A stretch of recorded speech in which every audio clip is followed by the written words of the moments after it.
2 दिवसापूर्वी योगी आदित्य यांनी राम सातपुते यांच्या प्रचारार्थ तिथं भडवा देवेंद्र कोटे ह्या मुस्लिम समाजाबद्दल अपशब्द बोलून समस्त समाजाच्या भावना दुखावल्या गेलेल्या आहेत। त्या हिशोबाने आज आम्ही त्याचा जाहीर निषेध या साडी आणि चोळी देऊन देवेंद्र कोटे याचा जाहीर निषेध करत आहोत। या भडव्याला सांगू इच्छिते, तू फक्त एवढ्या दिवस काँग्रेसमध्ये होता, 4 दिवस झालं तू बीजेपीच्या पदरामध्ये जाऊन हिंदू मुस्लिमचा राजकारण करतो, हिंदू मुस्लिम मध्ये ते निर्माण करतो। असं तुला कुठलं पॅकेज मिळालं रे भडव्या? तू जातीवाचक न करता विकासाच्या मुद्द्यावर बोलला असता तर समस्त समाज तुला मतदान केला असता।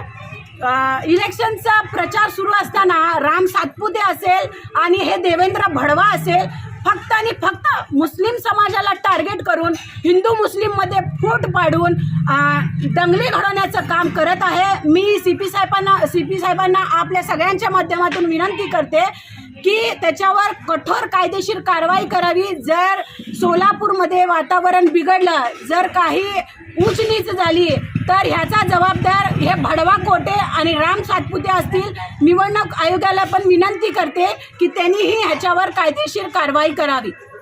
कारण बीजेपी सरकार पाठीशी घालते असं वाटतं का देवेंद्र कोटे यांना? हो, बीजेपी सरकार देवेंद्र कोटे यांना पाठीशी घालत आहे। बीजेपीच्या स्टेजवरच येऊन त्यांनी बोलले ना, एवढ्या पब्लिकमध्ये बघून त्यांनी जोशमध्ये स्वतःचे होश गेले त्याला कळालं नाही की आपण काय बोलतोय, कोणाच्या मतावर आपण नगरसेवक झालोय। ह्याच्यापूर्वी 2 महिन्यापूर्वी रमजान सणामध्ये त्यांनी मुस्लिम समाजाची टोपी घालून तिथं रमजानचा ईदी मिलाद कार्यक्रम त्यांनी त्यामध्ये सामील होऊन टोपी घालून तू मुस्लिमांच्या टोपी घालून मताचा जोगवा मागतो आणि ऐन इलेक्शन वेळी हिंदू मुस्लिम करतो। ह्या नालायक भडव्यावर कायदेशीर कारवाई झाली पाहिजे। जर काही कारवाई नाही झाली, फक्त आम्ही आज साडी चोळीचा आयार करत आहोत। जर कारवाई नाही झाली तर त्याला साडी चोळी घालून ह्या महिला बडवल्याशिवाय राहणार नाही। काय वाटतं तुम्हाला? देवेंद्र कोटे हा भडकाऊ बयान जी केला आहे का समाजासाठी वक्तव्य केलं आहे, कोणाचं पाठबळ मिळालं असेल? देवेंद्र कोटे हा भडकाऊ बयान आहे। त्यांनी समाजाला टार्गेट करून त्याला असं वाटलं असेल की मी मुस्लिम समाजाला टार्गेट करून फेमस व्हायसाठी असं त्याच्या विचाराने ते केलं असेल।